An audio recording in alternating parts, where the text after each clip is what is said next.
100% बातम्या। मुख्यमंत्री एकनाथ शिंदे यांनी 2 वर्षांपूर्वी शिवसेनेत बंड पुकारत महाराष्ट्रातील राजकीय भूकंप घडवून आणला होता। शिंदे शिवसेनेच्या आमदारांसह आधी सुरत आणि तिथून गुवाहाटीला गेले। यानंतर राज्यात मोठं सत्तांतर घडलं। उपमुख्यमंत्री एकनाथ शिंदे यांनी बंड केलं त्यावेळेला राष्ट्रवादी काँग्रेसमध्ये प्रचंड घडामोडी घडत होत्या अशी माहिती खुद्द उपमुख्यमंत्री अजित पवार यांनी दिली। न्यूज 18 लोकमतला दिलेल्या मुलाखतीत उपमुख्यमंत्री अजित पवार यांनी मोठा गौप्यस्फोट केलाय।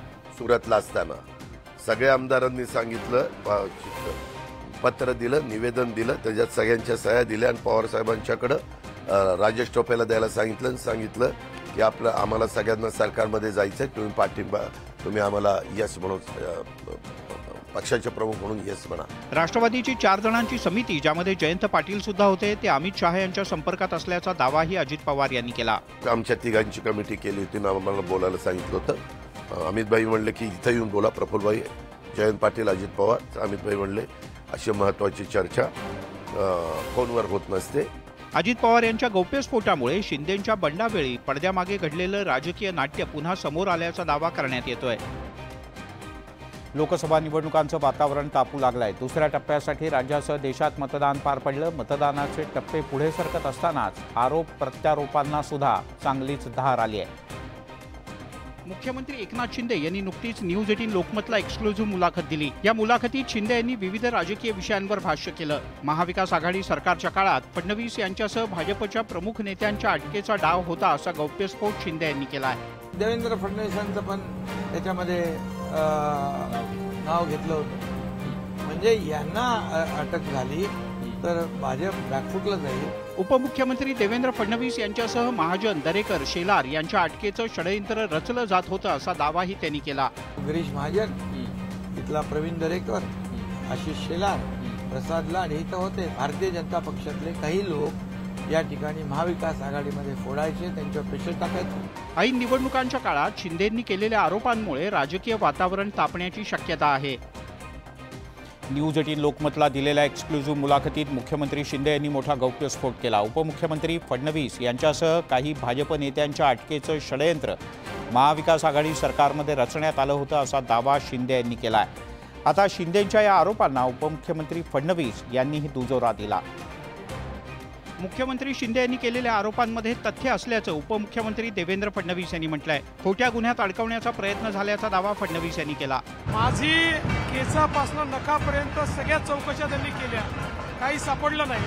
मग खोट्या केसेस करता येतील का असा प्रयत्न केला, पण पोलीस अधिकारी जे होते ते काही त्याकरता तयार नव्हते। आपल्याला अडकवण्यासाठी पोलीस आयुक्त बदलल्याचा आरोप सुद्धा फडणवीस यांनी केला आहे। मुंबईला तर त्यांनी सीपी आणलाच याकरता होता की माझ्यावर केस करता आली पाहिजे, पण ते करू शकले नाही। शिंदे यांच्या पाठोपाठ फडणवीस यांनी सुद्धा तत्कालीन महाविकास आघाडी सरकारवर गंभीर आरोप केलेत। त्यामुळे निवडणुकांच्या काळात आघाडीची कोंडी होण्याची शक्यता नाकारता येत नाही। ऐन लोकसभा निवडणुकांच्या काळात राज्याचं राजकीय वातावरण तापलंय। न्यूज 18 लोकमतला दिलेल्या मुलाखतीत मुख्यमंत्री शिंदे यांनी काही गौप्यस्फोट केले। तत्कालीन महाविकास आघाडी सरकारच्या काळात फडणवीस यांच्यासह भाजपच्या काही नेत्यांच्या अटकेचा डाव रचण्यात आला होता असं मुख्यमंत्री एकनाथ शिंदे यांनी म्हटलंय। शिंदे यांच्या पाठोपाठ उपमुख्यमंत्री देवेंद्र फडणवीस यांनी सुद्धा या आरोपांना दुजोरा दिलाय। शिंदे फडणवीस यांनी हे आरोप करत महाविकास आघाडीची कोंडी करण्याचा प्रयत्न केल्याची चर्चा आहे। या आरोपांना आता महाविकास आघाडीच्या नेत्यांनी सुद्धा जोरदार उत्तर दिलंय। रोज सकाळी चावी दिली जाते, ती चावी संपेपर्यंत बोलावं लागतं। फडणवीस गृहमंत्री असताना त्यांनी विरोधकांचे फोन बेकायदेशीरपणे टॅप केले। जागतिक स्तरावरचा गुन्हा आहे। जगात जर कुठे असं घडलं असतं एव्हानाची व्यक्ती तुरुंगात असते, पण फडणवीसांनी सत्तेवर येताच तपास थांबवला। राज्यात लोकसभा निवडणुकीत आघाडी विरुद्ध महायुती असा सामना होतोय। युती आणि आघाडीत काटेकी टक्कर होते, त्यामुळे शिंदे फडणवीस यांच्या आरोपांचा कुणाला फायदा होईल आणि कुणाला तोटा हे पाहावं लागेल। सर्वोच्च न्यायालयात ईव्हीएमच्या वापराला आव्हान देणाऱ्या याचिका दाखल करण्यात आल्या होत्या। या याचिकांवर 2 दिवसांपूर्वी सुनावणी पार पडली। या संदर्भात सर्वोच्च न्यायालयानं निकाल राखून ठेवला होता। सविस्तर सुनावणीच्या नंतर अखेर सर्वोच्च न्यायालयानं ईव्हीएम आणि व्हीव्हीपॅटच्या विरोधात दाखल केलेल्या याचिकेवर निकाल दिला। या सर्व याचिका फेटाळून लावताना कोर्टानं मतदान ईव्हीएमवरतीच होईल असं स्पष्ट केलंय। तसंच सर्व व्हीव्हीपॅट यंत्रांची मतदानाच्या नंतर चाचपणी करण्याची मागणी सुद्धा कोर्टानं फेटाळली। इलेक्शन कमिशन इसको एग्जामिन करे कि सारे बैलेट पेपर्स पर अगर हम बार कोड डाल दें तो उसकी फिर मैकेनिकली मशीन से काउंटिंग हो सकती है कि नहीं, इसको एग्जामिन करें। ईव्हीएम व्हीव्हीपॅटची 100% पडताळणी केली जाणार नाही, मात्र कोर्टानं निकाल देताना निवडणूक आयोगाला 2 महत्त्वाचे आदेश दिलेत। व्हीव्हीपॅटच्या पावत्या 45 दिवसांपर्यंत सुरक्षित राहतील, त्या पावत्या उमेदवारांच्या स्वाक्षऱ्यांसह सुरक्षित असतील, असं सर्वोच्च न्यायालयानं आपल्या निकालात म्हटलंय। व्हीव्हीपॅट पडताळणीचा खर्च उमेदवारांना द्यावा लागेल आणि ईव्हीएमच्या सोबत छेडछाड झाल्यास किंवा ईव्हीएमचं नुकसान झाल्यास त्याची भरपाई सुद्धा पक्षांनाच करावी लागेल। लोकसभा निवडणुकीतील दुसऱ्या टप्प्याचं मतदान सुरू असतानाच सर्वोच्च न्यायालयानं ईव्हीएम आणि व्हीव्हीपॅटच्या संदर्भातला निकाल दिला। निवडणुकांच्यामध्ये ईव्हीएमचा वापर होईल, पुन्हा मतपत्रिका येणार नाहीत असं कोर्टानं स्पष्ट केलंय। विरोधकांच्याकडून सातत्यानं ईव्हीएमच्या बद्दल शंका उपस्थित करण्यात येत होती, त्यामुळे विरोधी पक्षातील अनेक नेत्यांनी बॅलेट पेपरवर निवडणुका घेण्याची मागणी केली।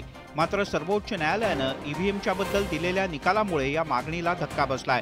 कोर्टाच्या निकालानंतर पंतप्रधान मोदी यांनी विरोधकांवर निशाणा साधलाय। मतपेटियों को लूटने का इरादा रखने वालों को ऐसा गहरा झटका दिया है कि उनके सारे सपने चूर चूर हो गए। आमची अपेक्षा होती खरं तर ते व्हीव्हीपॅटचं करावं, पण आता ठीक आहे, आता जो निर्णय घेतलाय तो आम्हाला मान्य करावा लागेल। इंडिया गठबंधन को जिताओ, समाजवादी पार्टी को जिताओ, सरकार बनाओ और ईवीएम भी हटाओ। तुम्ही कुठलीही काही चुकीची मागणी कराल आणि ती मागणी पूर्ण झाली पाहिजे अशा प्रकारचा आग्रह आणि अट्टहास करणं हे लोकशाहीला घातक आहे। सुप्रीम कोर्टाच्या निर्णयामुळे ईव्हीएमवर शिक्कामोर्तब झालाय, त्यामुळे आगामी निवडणुकांच्या प्रचारात या मुद्द्यावरून सत्ताधारी विरोधकांची कोंडी करण्याची शक्यता आहे।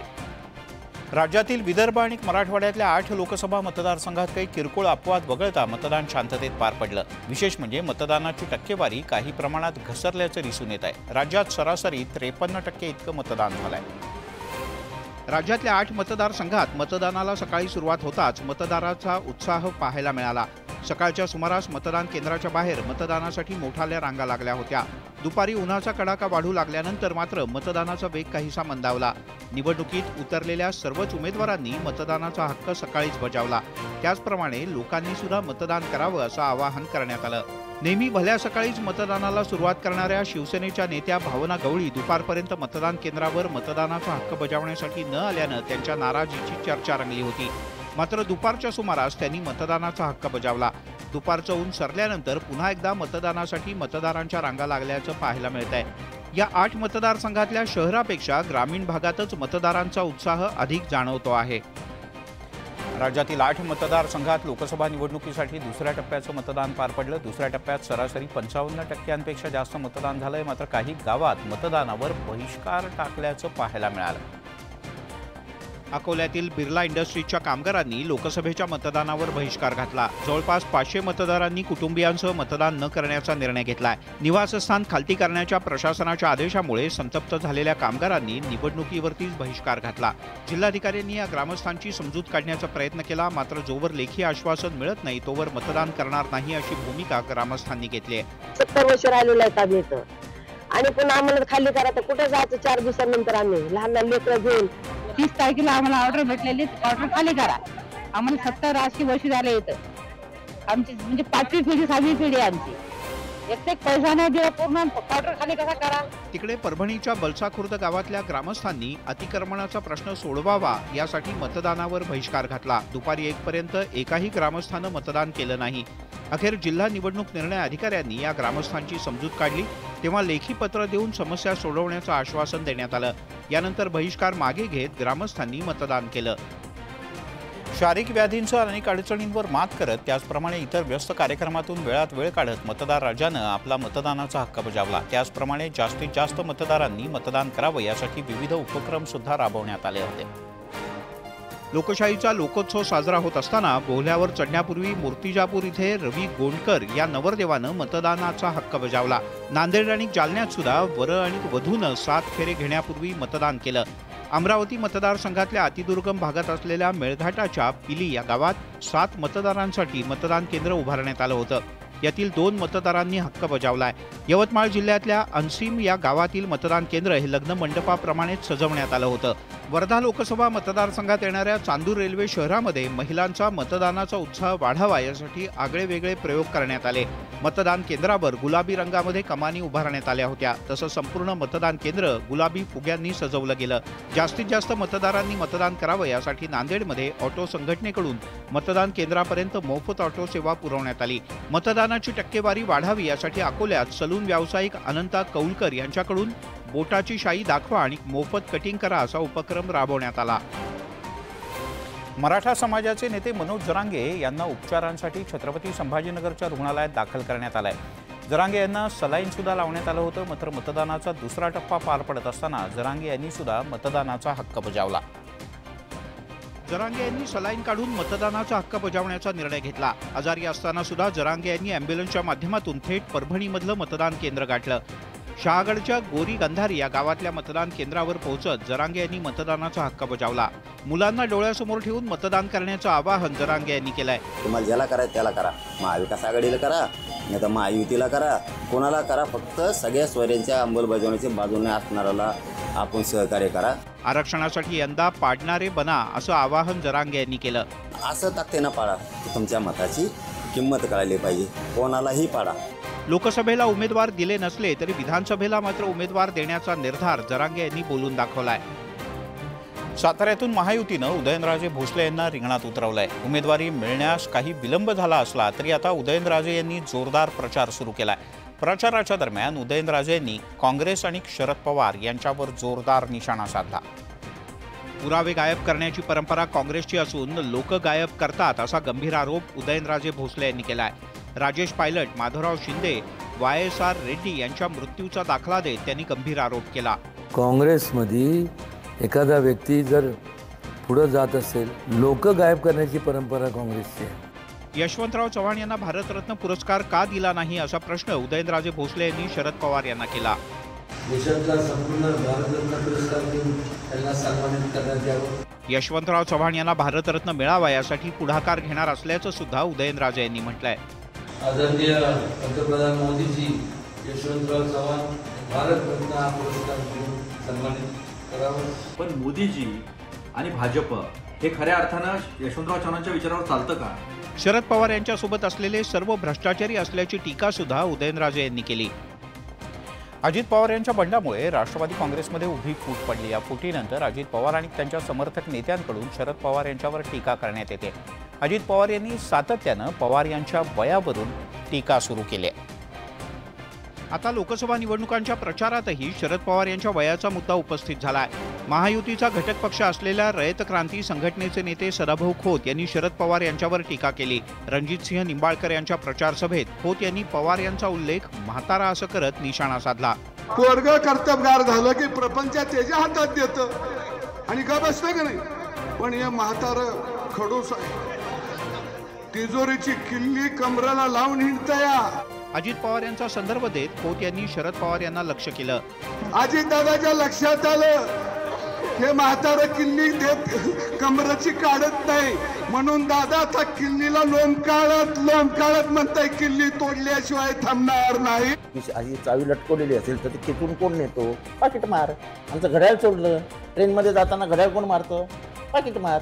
खोत यांनी केलेल्या टीकेमुळे लोकसभा निवडणुकीच्या प्रचारात शरद पवार यांच्या वयाचा मुद्दा पुन्हा चर्चेत आलाय।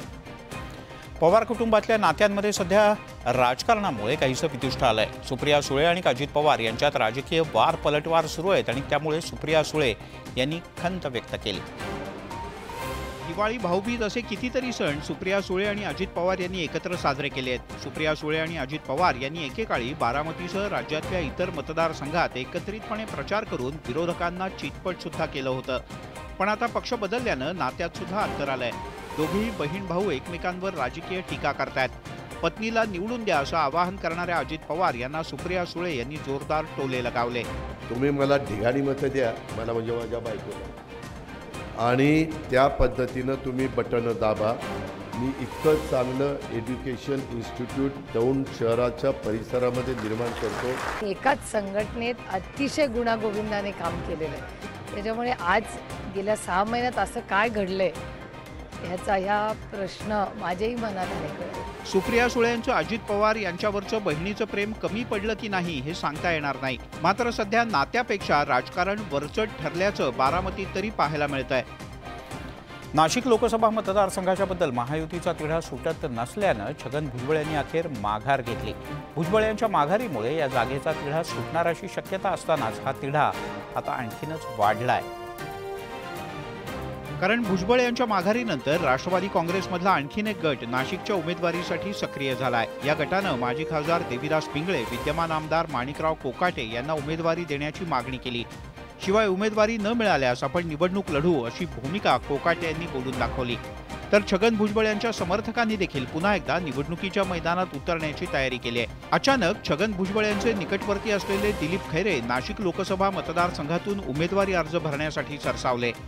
इगतपुरी माझे मतदारसंघ आहे. दोन्ही पण मतदारसंघामध्ये मी खूप मोठ्या मतांनी पुढे जाईल. त्यामुळे नाशिक शहरातही माझा खूप स्वतःचा संपर्क आहे. नाशिकची जागा ही राष्ट्रवादी काँग्रेस पक्षालाच मिळाली पाहिजे अशा प्रकारचा एकमुखी ठराव या ठिकाणी आजच्या या बैठकीमध्ये आम्ही केलेला आहे. आमचे मोठे बंधू दिलीप जगन्नाथ खैरे, प्रदेश सरचिटणीस राष्ट्रवादी काँग्रेस पार्टी, यांच्यासाठी आम्ही आज नाशिक लोकसभेचा अर्ज घेतलेला आहे. नाशिकच्या जागेवरून महायुतीतील घटक पक्ष असलेल्या राष्ट्रवादीतच 2 गट पडल्यानं ही जागा कोणाला मिळते हे बघणं महत्त्वाचं आहे.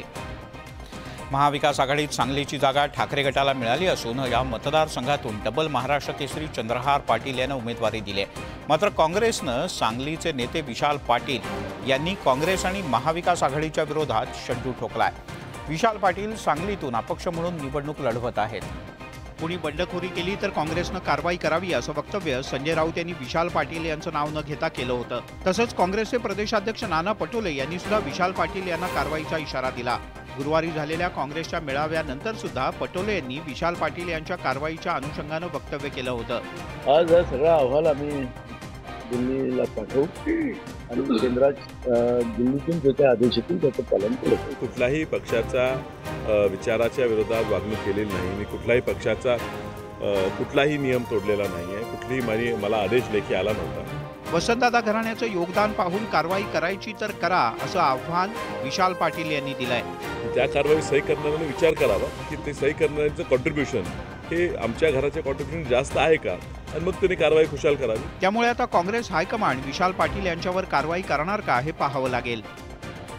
शरद पवार यांच्या खेळीमुळे माढा मतदारसंघातील राजकीय गणित चांगलंच बदललं. या मतदारसंघातील एक भाग असलेला सांगोला मतदारसंघ त्याचे शिवसेनेचे आमदार शहाजीबापू पाटील यांनी मोहिते पाटील घराण्यावर घणाघाती टीका केली होती.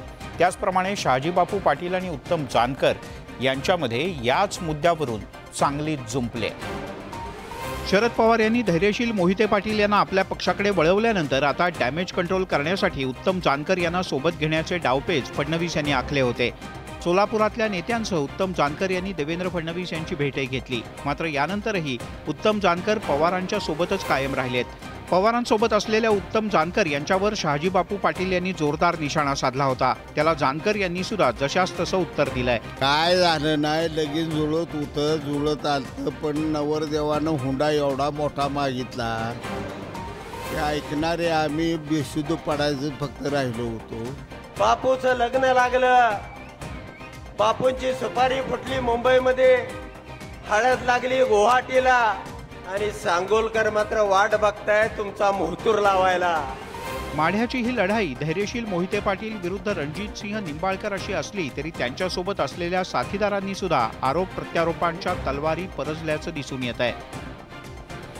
यासोबतच बुलेटिनमध्ये घेऊयात एक छोटासा ब्रेक. पाहत राहा 100% बातम्या.